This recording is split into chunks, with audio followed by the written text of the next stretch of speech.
समय की बात है।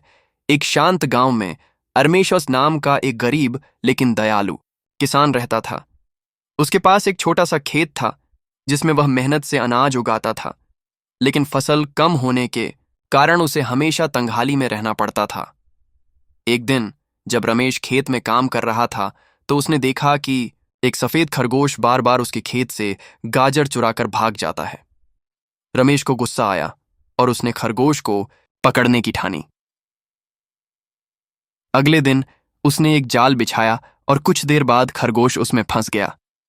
जब रमेश उसे पकड़ने लगा तो खरगोश बोला, कृपया मुझे छोड़ दो, मैं तुम्हें एक खजाने का रहस्य बताऊंगा। रमेश को लालच आ गया। उसने पूछा, खजाना कहाँ है? खरगोश ने कहा, जंगल के बीचों बीच एक पुराना बरगद का पेड़ है। उसकी जड़ों के नीचे सोने के सिक्के दबे हैं, लेकिन याद रखना, केवल जितनी जरूरत हो उतना ही लेना।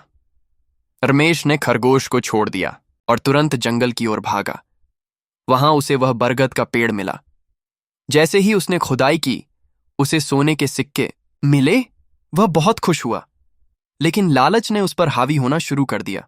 वह सोचने लगा, अगर मैं और गहराई तक खोदूं तो शायद और भीम का एक खजाना मिलेगा। सो उसने और खोदा, लेकिन अचानक जमीन धंसने लगी और वह एक गहरे गड्ढे में गिर गया।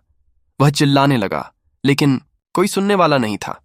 तभी उसे खरगोश की आवाज सुनाई दी, मैंने तुम्हें चेतावनी दी थी, लेकिन तुमने लालच पर काबू नहीं रखा।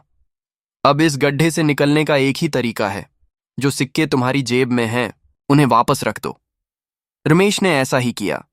जैसे ही उसने सिक्के वापस रखे, जमीन फिर से समतल हो गई।